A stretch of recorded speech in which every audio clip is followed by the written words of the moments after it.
Hello and welcome all to today's video. In last video, we already discussed up to the livelihood of tribal peoples. So उनके livelihood के लिए जो tribal people थे they practiced various kind of activities, जैसे कि some of them were झूम cultivator या फिर shifting cultivator, some of them were animal rearer, some of them were hunter, some of them were gatherer. तो यहाँ तक हम डिस्कस किए थे. And some of them were also took to settled cultivation. यानी कि कुछ ट्राइबल पीपल थे जो सेटल्ड कल्टिवेशन को चूज किए. What is the meaning of settled cultivation? यानी कि जैसे हम झूम कल्टिवेशन में डिस्कस किए थे कि the peasant, the farmers who practice farming were not settled in a specific place. They keep changing their places, क्योंकि झूम कल्टिवेशन का टोटल मैकेनिज्म हम लास्ट वीडियो में डिस्कस किए थे कि वो एक पैच ऑफ लैंड को सेलेक्ट करते हैं, देन उसमें एग्रीकल्चर प्रैक्टिस करते हैं. जब वो पैच ऑफ लैंड अपना फर्टिलिटी लूज करने लगता है, then they select a different patch of land और सेम प्रोसेस को वहाँ पे रिपीट करते हैं. तो आप देखे होंगे जैसे आजकल के टाइम में भी अगर हम एग्रीकल्चर करते हैं या जो फार्मर्स होते हैं वो कॉन्स्टेंटली अपने क्रॉप को निगरानी में रखते हैं. जैसे हम देखते हैं पुतले बनाए रखते हैं एंड ऑल, क्योंकि देयर आर सेवरल थिंग्स जिससे आपका क्रॉप डिस्ट्रॉय हो सकता है. सामान नेचुरल, जैसे तेज़ हवा आ गए या फिर ज़्यादा बारिश हो गया, and some are caused by animal, जैसे चिड़िया चुग जाते हैं या फिर डिफरेंट एनिमल्स होते हैं जो उसको डिस्ट्रॉय कर देते हैं. तो इस तरह से जहाँ भी हम एग्रीकल्चरल प्रैक्टिस करते हैं उस लैंड को निगरानी में रखना बहुत ज़्यादा इम्पोर्टेंट हो जाता है. तो जब वो एग्रीकल्चरल लैंड बदलेंगे तो जायज़ है उसके साथ साथ वो लोग भी बदलते रहेंगे और उसके आसपास कहीं वो रिजाइड करने की कोशिश करेंगे so that they can look after their crop. लेकिन कुछ ट्राइबल पीपल ऐसे थे जो सेटल कल्टिवेशन को चूज किए. सेटल कल्टिवेशन मीन्स एक परमानेंट जगह पे कल्टिवेशन प्रैक्टिस करना, जैसे हम आज की डेट में करते हैं. जैसे आप में से बहुत सारे बच्चे होंगे जिनके एग्रीकल्चरल लैंड होंगे जिनमें आप फार्मिंग प्रैक्टिस करते होंगे. तो आप देखते होंगे हर साल अगर खुद का नहीं भी है तो हम आस पड़ोस रिलेटिव्स किसी के भी देखते हैं, उनका जो लैंड होता है वो फिक्स्ड होता है, वो उन्हीं के ही नाम पे होता है और वो ईयर आफ्टर ईयर उसी से ही प्रोडक्शन करते हैं. उसको बोलते हैं सेटल्ड कल्टिवेशन. तो यहाँ पे जिस चैप्टर को हम डिस्कस कर रहे हैं उसके रेस्पेक्ट पे थोड़ा सा पॉइंट कवर कर लेंगे. First, many tribal groups had begun to settle down instead of moving from place to place. जैसे झूम कल्टिवेशन में वो एक जगह से दूसरे जगह को मूव करते रहते थे. In settled cultivation, they start to settle down in a particular place. They begin to use the plow and gradually get rights over the land they lived on. जैसे झूम कल्टिवेशन में क्या होता था ना, जो लैंड होते थे, जो एग्रीकल्चरल लैंड होते थे वो फ्रीक्वेंटली चेंज होते रहते हैं. आज इस पैच ऑफ लैंड पे से वो प्रैक्टिस किए, कुछ साल बाद कोई दूसरे, और कुछ साल बाद कुछ और लैंड पे. इस तरह से there are several tribal group और हर कोई ये जो झूम कल्टिवेशन को प्रैक्टिस करता था. तो उनके जो लैंड थे वो किसी का मतलब उस लैंड का कोई ओनर नहीं होता था या उनके ओनरशिप नहीं होता था लैंड के ऊपर, क्योंकि वो फ्रिक्वेंटली बदलते रहते थे.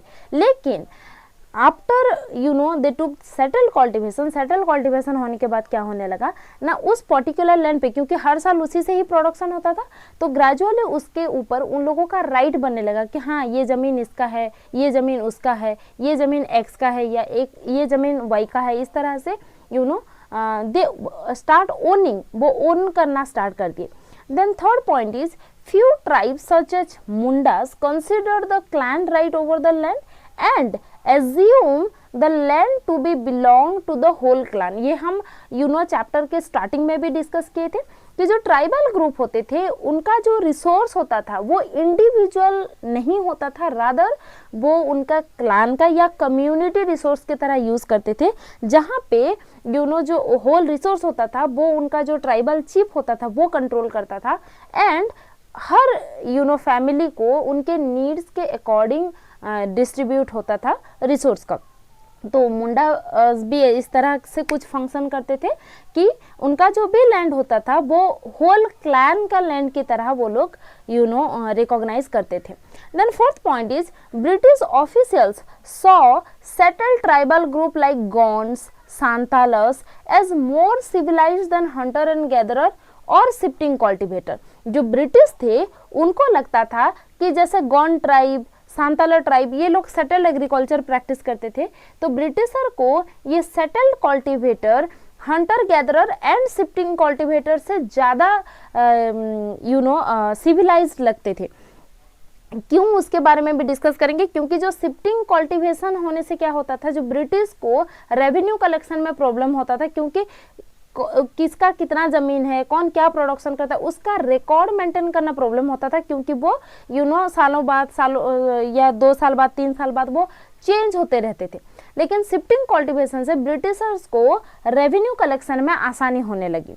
Then fifth point is extraction of huge revenue was also done from the tribals, and in case of non-payment of revenue, their lands were taken away and it became the reason of discord. तो जो tribal group settle agriculture practice करते थे उनसे भारी पैमाने के revenue भी collect किए जाते थे बाय ब्रिटिशर्स, और जो लोग रेवेन्यू देने में फेल होते थे तो उन लोगों से उनके ज़मीन छीन लिया जाता था। देन धीरे धीरे क्या हुआ ना, जो कॉलोनियल रूल, कॉलोनियल यानी ब्रिटिश रूल आने के बाद ट्राइबल लाइफ के ऊपर किस तरह से उसका असर हुआ।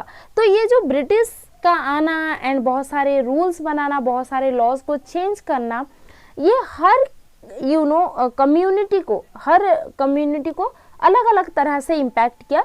लेकिन हम यहाँ पे ट्राइबल लाइफ के प्रोस्पेक्टिव से इसको समझने की कोशिश करेंगे। तो सबसे पहले ये जो ट्राइबल ग्रुप के लाइफस्टाइल थी उसमें बहुत ज़्यादा चेंजेस आ गया।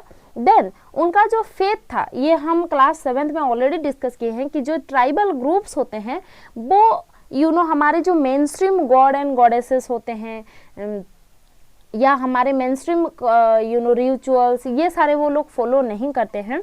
उनका ओन, जो ट्राइबल पीपल होते हैं उनका own form of God and goddesses होते हैं, या फिर वो लोग नेचर की किसी सिंबल को भी प्रेयर ऑफर करते हैं इस तरह से। तो उनका जो फेथ था, जो स्पिरिचुअल फेथ था, जो रिलीजियस फेथ था, वो भी अल्टर होने लगा। क्यों? क्योंकि जो ब्रिटिश थे वो मिशनरी वर्क, जो ब्रिटिशर के मिशनरी वर्क यानी कि धर्म परिवर्तन कराने का वर्क, जैसे जो ब्रिटिश होते थे वो बहुत ज़्यादा ऑफर देते थे कि आप अगर क्रिश्चियनिटी को कन्वर्ट हो जाएंगे तो आपको रेवेन्यू के छुटकारा मिल सकते हैं, आप अगर क्रिश्चियनिटी को चेंज हो जाओगे तो आपको रिवॉर्ड्स मिलेंगे, it's may be monetary help और किसी दूसरे काइंड का, या फिर एजुकेशन का। आगे चल के आप हिस्ट्री में नेक्स्ट चैप्टर में पढ़ेंगे भी। तो इस तरह से जो क्रिश्चियन थे, जो कि ब्रिटिश थे, उनके मिशनरी वर्क के वजह से उनका जो फेथ था वो भी कहीं ना कहीं चेंज होने लगा। एंड जो फॉरेस्ट के रिलेटेड लॉज बने इन स्पेसिफिक, वो सारे कहीं ना कहीं उनके ट्रेडिशनल राइट को हैम्पर किए, क्योंकि जो ट्राइबल पीपल होते हैं वो ज़्यादातर डायरेक्टली नेचर पे ही डिपेंडेंट होते हैं। जैसे हम झूम कल्टीवेशन ले लो, हंटर गैदरर ले लो, या फिर एनिमल रियरर ले लो, वो डायरेक्टली नेचर के साथ ज़्यादा इंटरेक्ट करते हैं या नेचर पे ज़्यादा डिपेंडेंट होते हैं अपने लाइफस्टाइल के लिए। तो फॉरेस्ट लॉ आने के बाद आप हायर क्लास में जाएंगे तो फॉरेस्ट लॉ के बारे में और डिटेल में पढ़ेंगे। तो फॉरेस्ट लॉ में बहुत सारे चेंजेस हुए, जैसे आप विदाउट ब्रिटिश परमिशन, आप ब्रिटिश यानी कि इन पर्टिकुलरली गवर्नमेंट, ठीक है, ब्रिटिश का जो गवर्नमेंट था, आप उनके विदाउट परमिशन आप एंटर नहीं कर सकते हो फॉरेस्ट में, ना ही आप हंटिंग प्रैक्टिस कर सकते हो, ना ही आप गैदरिंग प्रैक्टिस कर सकते हो। हंटिंग एंड गैदरिंग को इलीगल डिक्लेयर कर दिया गया। एंड देन आप घुस भी नहीं सकते हो रिजर्व फॉरेस्ट, इस तरह से फॉरेस्ट का कैटेगराइजेशन कर दिया गया। एंड जो रिजर्व फॉरेस्ट वगैरह थे उसमें आप एंटर भी नहीं कर सकते हो। इस तरह से बहुत सारे वो लोग लॉ बनाए जो आप हायर क्लास में स्टडी करेंगे। तो उसके चलते ट्राइबल पीपल के ट्रेडिशनल लाइफस्टाइल, जैसे झूम कल्टीवेशन प्रैक्टिस करना, हंटिंग करना, गैदरिंग करना, एंड देन एनिमल रियरिंग करना, ये सारा कहीं ना कहीं बहुत ज़्यादा हैम्पर हुआ। तो ये तो था ओवरऑल ट्राइबल पीपल के लाइफ के बारे में। अब हम थोड़ा पर्टिकुलरली एक एक ग्रुप को लेकर देखेंगे कि सबसे पहले तो ये जो ब्रिटिश का अराइवल ट्राइबल चीफ के ऊपर, यानी कि उनका जो एक लीडर होता है, एक जो मुखिया होता है, उनके लाइफ को किस तरह से ऑल्टर किए या फिर किस तरह से अफेक्ट किए। तो ब्रिटिश के लॉ बनाने के या कॉलोनियल रूल के पहले ट्राइबल चीफ के लाइफस्टाइल कैसे होते थे एंड बाद, दोनों को कंपेयर करेंगे। तो before arrival of the British जो ट्राइबल चीफ होते थे, तीन चीजें।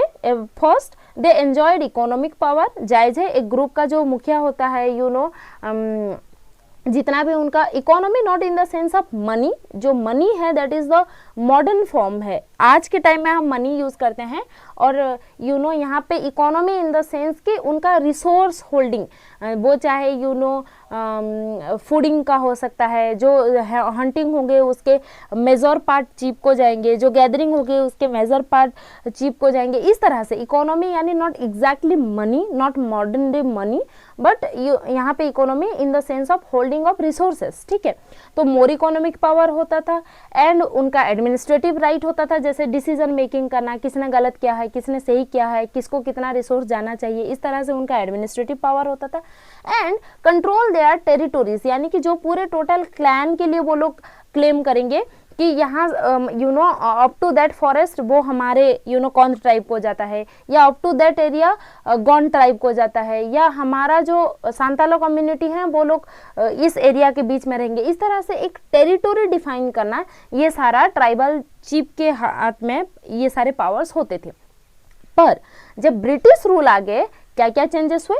फर्स्ट, तो ये जो उनका जो पावर था, ठीक है, वो कहीं ना कहीं थोड़ा सा रिड्यूस हो गया।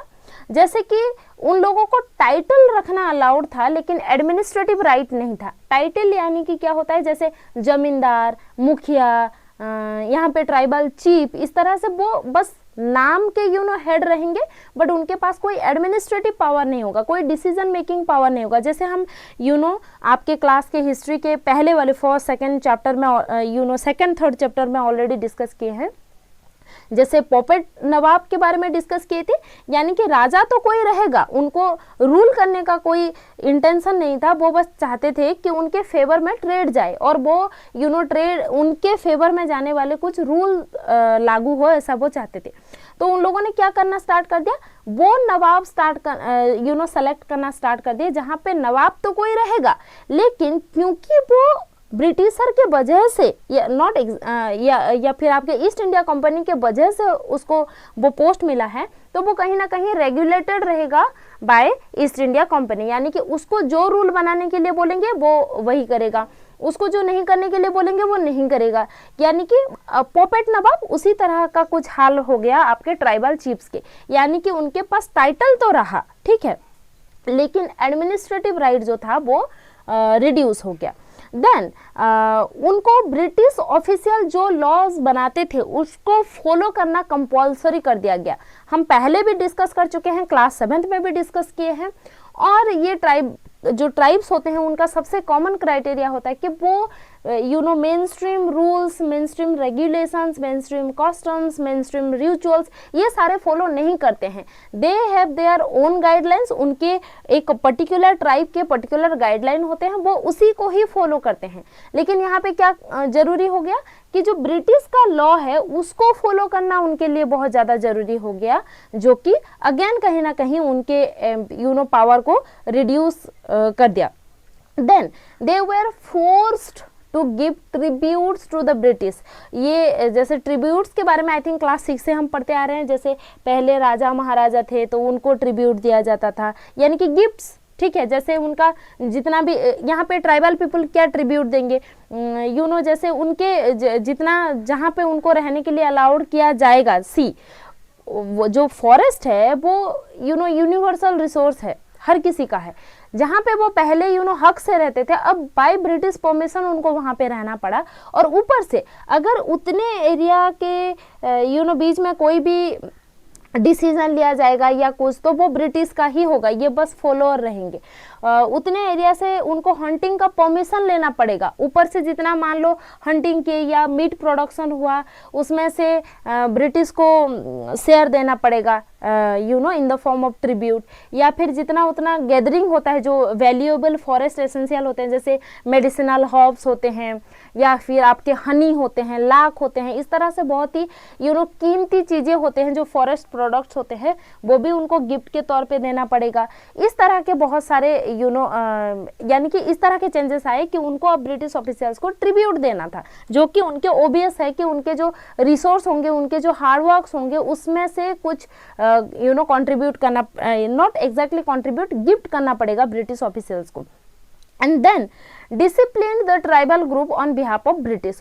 और अब वो रूलर तो रहेंगे, अब वो क्या बोलेंगे, मैनेजर तो रहेंगे, मैनेज करेंगे, लेकिन जो उनके ट्राइबल ग्रुप है उसको वो अपने जो ट्राइबल पीपल के गाइडलाइन होते हैं, जो पर्टिकुलर ट्राइबल ग्रुप के पर्टिकुलर गाइडलाइन होते हैं, तो उनको अपने मर्जी के अकॉर्डिंग अब रूल ना करके जैसे ब्रिटिश चाहते हैं उनके बिहाफ में बस ट्राइबल चीफ क्या करेंगे, फंक्शन करेंगे, उनके हाथ में कोई पावर नहीं रहा। एग्जैक्टली अगर आप प्रीवियस चैप्टर को याद करेंगे थोड़ा, या याद करने की कोशिश करें, तो जिस तरह का पॉपेट नवाब्स का हालत था, कुछ वैसा ही हाल बन गया ट्राइबल चीफ्स की। देन नेक्स्ट हम डिस्कस करेंगे शिफ्टिंग कल्टीवेटर पे क्या इसका असर रहा। ये पहला हम डिस्कस किए ट्राइबल चीफ के ऊपर क्या हाल रहा, एंड नेक्स्ट हम डिस्कस करेंगे शिफ्टिंग कल्टीवेटर के ऊपर क्या इसका असर रहा। तो ओबियस है, सबसे पहले तो वो लोग शिफ्टिंग कल्टीवेशन को बंद करा दिए, क्योंकि मैं इससे पहले भी बोल चुकी हूँ कि जो शिफ्टिंग कल्टीवेटर के प्रैक्टिसेस के वजह से क्या होता था ना, उनको रेवेन्यू कलेक्शन में प्रॉब्लम होता था, किसको कितना जमीन बिलोंग करता है, कौन क्या प्रोड्यूस करता है, कितने क्वांटिटी का प्रोड्यूस करता है, वो उसका डाटा उन लोगों के पास नहीं रह पाता था, जिसके कारण उनको रेवेन्यू कलेक्शन में प्रॉब्लम होता था। तो सबसे पहले वो शिफ्टिंग कल्टीवेशन को बंद किए, so that they can control the group, ठीक है, उनसे रेवेन्यू कलेक्शन में एंड ऑल में उनको आसानी हो। देन सेकेंड, वो लोग रेवेन्यू कलेक्शन को रेगुलराइज की, यानी कि जो शिफ्टिंग कल्टीवेटर थे अब वो सेटल कल्टीवेटर बनने के लिए मजबूर थे और उनसे रेवेन्यू कलेक्ट किया जाएगा, ये डिसीजन लिया गया। एंड देन थर्ड, जो लेकिन ठीक है, ये तो वो ट्राई किए, लेकिन डिस्पाइट ऑफ देयर एफर्ट्स वो लोग झूम कल्टीवेशन को north eastern part of India में क्या बोलते हैं, मतलब ये जो north eastern part of India में ये उतना सक्सेसफुल नहीं था, क्योंकि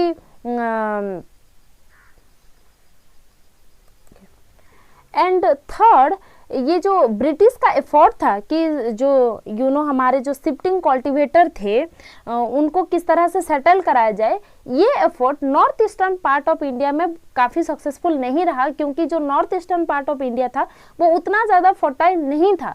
तो वहाँ के जो ट्राइबल ग्रुप थे वो तैयार ही नहीं थे कि वो सेम पैच ऑफ लैंड पे रिपीटेडली एग्रीकल्चरल प्रोडक्शन करें, क्योंकि वो लैंड ही फर्टाइल नहीं था। तो ये मतलब वहाँ पे थोड़ा ब्रिटिश सक्सेसफुल नहीं रहे। लेकिन धीरे धीरे क्या होने लगा, जब इतने सारे चेंजेस आपके लाइफ में आएंगे या आपके ट्रेडिशनल वे ऑफ लिविंग में जब बहुत सारे चेंजेस एक साथ आ जाएंगे तो जायज़ है लोग उसको एक्सेप्ट नहीं करेंगे। Then the British are face widespread protest, जगह जगह पे जो ट्राइबल ग्रुप थे वो प्रोटेस्ट करने लगे एंड वो लोग ये डिमांड किए कि दे हैव द राइट, वो शिफ्टिंग कल्टीवेशन प्रैक्टिस करने का राइट्स है उनके पास, और वो ब्रिटिश को बोले कि एटलीस्ट वो लोग अलाउ करें उन लोगों को शिफ्टिंग कल्टीवेशन प्रैक्टिस के लिए, क्योंकि वो उनका अधिकार है। एंड देन जो सेंट्रल पार्ट ऑफ इंडिया थे वहाँ पे मेजरली शिफ्टिंग कल्टीवेशन को प्रोहिबिट किया गया एंड लैंड को असाइन किया गया कि ये मतलब ये ज़मीन उसके नाम पे रहेगा, वो रेवेन्यू भरेगा, ये ज़मीन उसको दो, वो हर साल रेवेन्यू भरेगा। इस तरह से लैंड को डिस्ट्रीब्यूट किए गए और उसको असाइन किए गए पर्टिकुलर इंडिविजुअल को या फिर कम्युनिटी को, और उनसे बाकायदा रेवेन्यू भी कलेक्ट किया गया। एंड देन नेक्स्ट इज ये जो फॉरेस्ट लॉ बना, इसका क्या क्या असर रहा। तो सबसे पहले जो ट्राइबल ग्रुप डायरेक्टली फॉरेस्ट पे डिपेंडेंट थे उनके लाइफ पे बहुत ज़्यादा असर रहा। एंड देन सेकंड, जो फॉरेस्ट प्रॉपर्टी था, जो कि जिस फॉरेस्ट में जो भी पर्टिकुलर ट्राइब रहता था वो उस ट्राइब का रिसोर्स माना जाता था, अब उस फॉरेस्ट या उस प्रॉपर्टी को अब स्टेट, यहाँ पे स्टेट का मतलब है गवर्नमेंट, और उस टाइम में गवर्नमेंट था ब्रिटिश, तो उसको स्टेट का प्रॉपर्टी डिक्लेयर कर दिया गया। देन रिजर्व फॉरेस्ट बनाए गए। आप हायर क्लास में जाएंगे तो उसमें फॉरेस्ट के टाइप्स भी पढ़ेंगे, मैं रिपीटेडली बोल रही हूँ। तो रिजर्व फॉरेस्ट बनाए गए, यानी कि उसमें हर किसी के एंट्री को प्रोहिबिट किया गया। एंड देन उसमें जनरली टिम्बर प्रोड्यूसिंग ट्रीज लगाए गए, एंड और वो भी ब्रिटिश के फायदे के लिए, ठीक है। और वो क्यों रिजर्व फॉरेस्ट बनाए गए और उसमें टिम्बर प्रोड्यूसिंग प्लान लगाए गए, to satisfy the needs of the British, ठीक है। और बदले में उस फॉरेस्ट के आसपास जिन लोगों को रहने का परमिशन मिलता था, उन लोगों से free, almost without any labour charge, उन लोगों को लेबर की तरह एंगेज कराया जाता था ड्यूरिंग एक्सट्रैक्शन ऑफ टिम्बर, या फिर सस्ते में लेबर कराया जाता था। आइदर बिल्कुल पेमेंट नहीं होता था, या फिर कम दाम में, जो मार्केट वैल्यू हो उससे कम दाम में उन लोगों से लेबर का काम कराया जाता था, in the process of timber extraction. जो रिजर्व फॉरेस्ट था उसका क्या क्या क्राइटेरिया था? First, no people were allowed to move freely, उसमें कोई फ्रीली घूम नहीं सकता। नीदर वहाँ पे झूम कल्टीवेशन प्रैक्टिस कर सकता है, ना हंटिंग कर सकता है, ना गैदरिंग कर सकता है। उस रिजर्व फॉरेस्ट में कोई भी अलाउड नहीं था, ठीक है।